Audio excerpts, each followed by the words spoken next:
Guys, welcome back to another vlog. Ayaw ni Kira pumunta sa park. Akala ko mangga sa malayo. Yes, kapit lang sa train.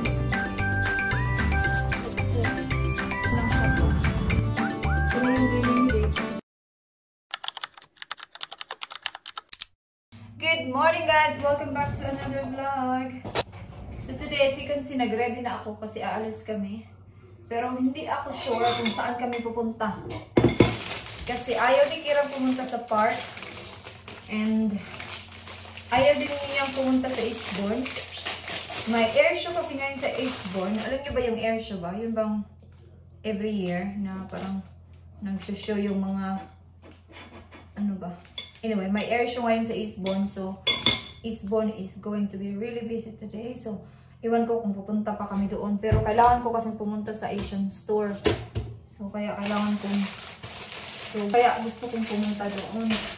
And by the way, tingnan nyo yung aking itsura. Nakapag-makeup na ako. Para yung kilay ko hindi pantay. Pero, ayusin ko yun mamaya. And then, itong aking jump short is from Shein. Diba, nung nag-try on haul ako. And, yeah, so mag-toast lang ako nito. Kasi nagutom ako. Pero nagkape na ako kayo ng umaga. Ito na lang, tapos matutubig lang ako. Hindi ko alam kung okay yung suot ko today. Kasi parang marami yung naka-jacket. Hindi ko alam. Pero sabi ni Dave, humid daw kasi lumabas siya. So I think okay naman ito. Hindi naman kami talaga lalabas talaga yung parang mag-walking talaga sa labas ha. But anyway, let's see kung lalamigin ako mamaya.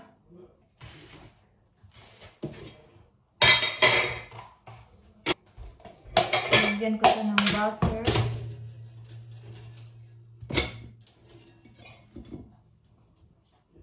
May driving lesson ako bukas. 2 hours din. Kasi 2 hours every time. And by the way, may nag-comment doon sa aking vlog kung magkano daw yung per hour ng driving lesson dito sa UK. So, yung akin is automatic. So, it's about 30 pounds an hour. Cheaper na yun. Kasi yung iba is 30, 34, 35, parang ganun. So, yeah. And then, kung manual naman, I think it's 38 pounds an hour. Basta yung akin is 30. And then, 2 hours every time. So, may lesson ako nung Sabado. And then, dahil nga may work ako, and then pupunta kami sa London sa Thursday. So, hindi ako makakapag-lesson. And then, may work na naman ako ng Friday and Saturday. So, sabi ko, mag-lesson na lang ako sa Monday. Since Monday is wala akong pasok. So, yun. 9:30 to 11:30 yung driving lesson ko bukas. So, yeah, kain muna ako and I will see you na lagi na bed. No, I'll be here on the 27th. I'm not here on the 1st. That's nice. Ganda niyan. Try ko. Ganda. Next year pa naman ako magpalit.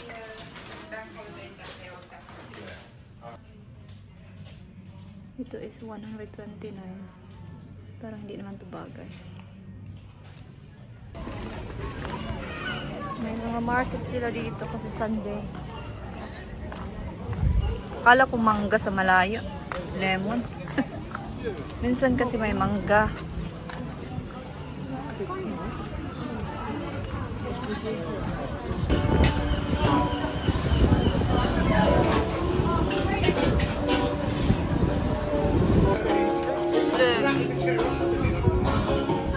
I think I'll leave them a minute.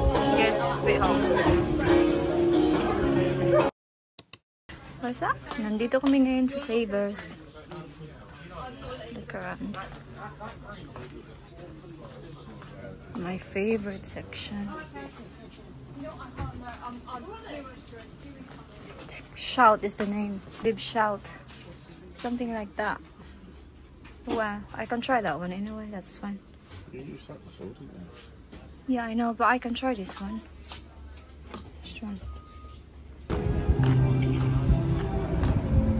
So pupunta na kami sa Asian store. Malapit lang sa train station. So, yan yung train station dyan. So, dito lang din sa other side yung shop. Hindi pa ako nakapunta. Si Dave lang. So, pupunta kami kasi wala na akong sofa at toyo.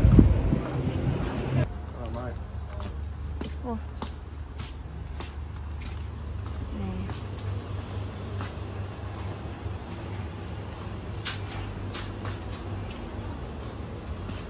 Noodles. Ayaw kong kumuha ng noodles. Mag-healthy tayo, char.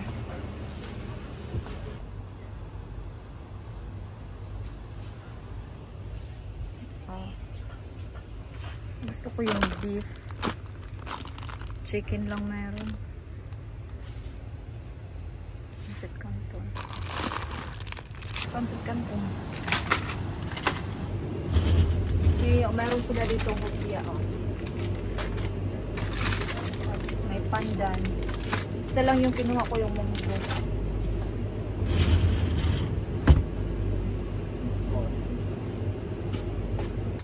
Oh, crispy fry, but they don't have the original one, Dave. The original. No, they don't have the original. Isa lang. Mamacita's barbecue. Gitsu. Santalok. Barbecue. Oh, that's wrong. Oh, saan that one then? That's caldereta. There's something there, probably. No. Only one left. Spread na to si Dave mag-grocery ng mga Asians. Mga Asian. Siya nga na yung, si Dave yung naka-discover nito. Thank you very much.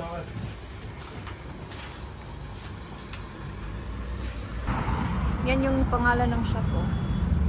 Tapos, dito lang yung train station.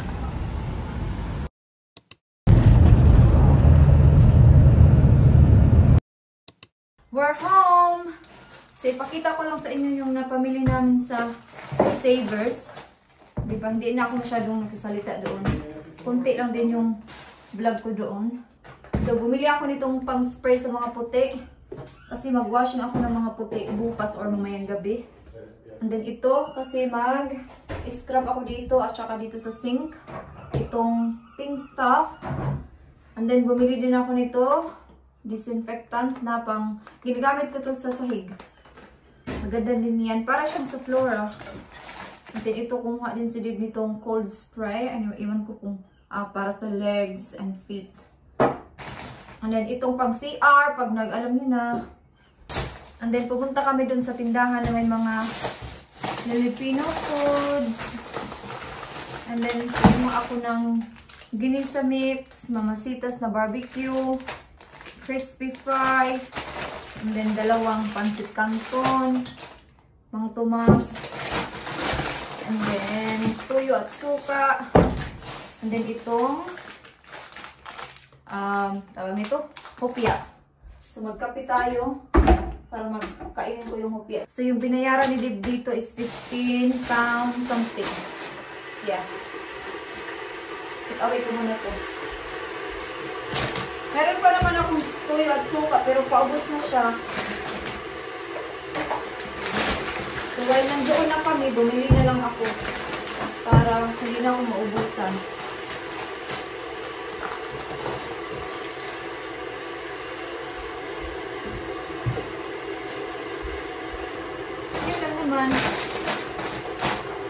And then nag-lunch kami doon sa Thai food na van. Yung binayaran ko doon parang 13 pounds. So yung isang plato ng pansit para 9 pounds ata yun. And then nag-order si Dib ng dalawang portion ng lumpia. 2 pounds yun. And then drinks, yun lang. Kasi nagutom ako. Yun lang yung lunch namin. So si Kira hindi sumama. So pumunta na lang siya sa lola niya. Yun, and then pumunta kami sa bahay ng in-laws ko after namin pumunta sa Eastbourne. And then ngayon, nandito na kami sa bahay. So yun lang ang ganap namin today.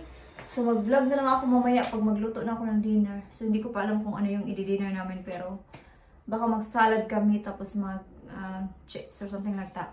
So yeah. So magtimpla tayo ng kape. Nainit ko na. Si Dib na sa Morrison lang may binili. Kasi ubos na yung aming chips. So sabi ko sa kanya, punta siya sa Morrison. Wala na kaming sugar. Wait lang. Wala pa namang dalang cellphone si Dib. Oh, meron pa naman kaming sugar.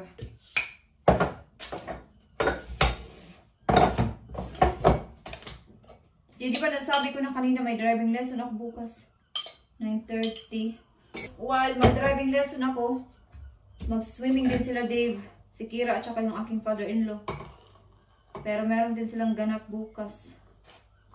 Kasi work from home si Dave bukas. I mean this week. For a week. Thursday, pupunta kami sa London. Mga 11 ata kami aalis. For a day lang naman. Uwi din kami pagkahapon. Okay. Kape muna ako and I will see you later. So, galing si Dave sa Morrison. Tingnan natin yung binili niya. Yung bag niya is Tesco. Bili ng bag, uy. Kaya kung meron kayong mga bag, gamitin nyo. Huwag kayong bili sa shop. Kasi mahal na yung mga bag. Yung iba, 60p na. So, bumili siya nitong, pasta. So bumili si Dave ng pasta. Nagpasta kami ng isang araw. Tapos, pinabili ko din siya ng beans. Isa lang yung pinabili ko. Pero dalawa yung kinuha niya. And then, bumili din siya ng chips. Kasi ito yung gusto kong ipabili. And then, ano to? Another, parang cheese or something. You go to Italian? I've never seen it before. Yeah, no, it's lovely. And then cafe. You need coffee. Put it straight in the thing. No, that's alright for now. I'll do it in a minute. And then ito. Sauce. Ganda na naman ng araw dito. Kanina medyo madilim. And then bumili siya ng chicken breast. And then itong kagoko sa Bisaya. Dagko ang kagoko nila dere, oh. Wait. Yun lang naman yung binili niya. Lagay natin ito sa pantry.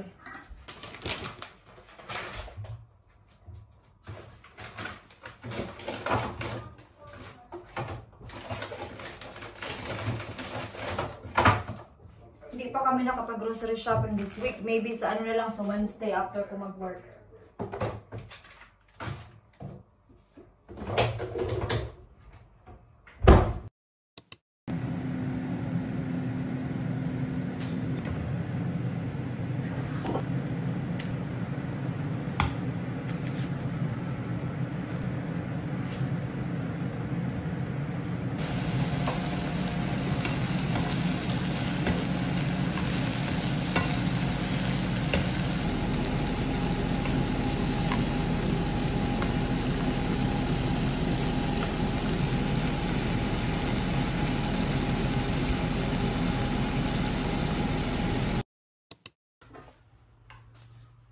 Lagyan ko lang ng konting chicken sa side.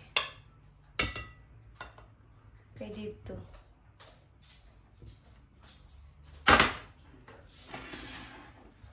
Yung chips.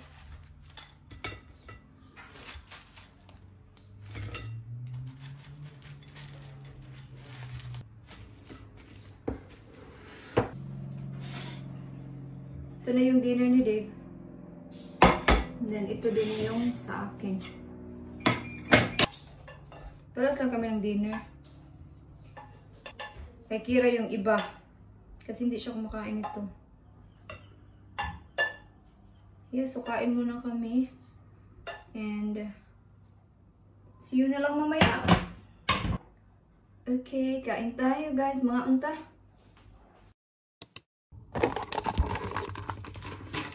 Tapos na kaming kumain. So, maglinis na ako ng aking mukha para makapag-skincare. Busog ako eh. Masarap yung chicken. Yung nabili namin chicken sa Waitrose nung pumunta kami. Masarap. Napaka-tender ng chicken nila. Anyway. You okay? Chocolate. Yeah. Okay. So, ating i-end ko na dito yung vlog. So, hindi mahaba yung vlog ko. Pero, yeah. So, end ko na dito. Kasi wala na akong gagawin. Mag-chill na ako after nito. Mag-edit ako ng video. So, yeah. So, thank you so much guys for watching this vlog. And I hope to see you guys on my next one. Thank you. Bye-bye.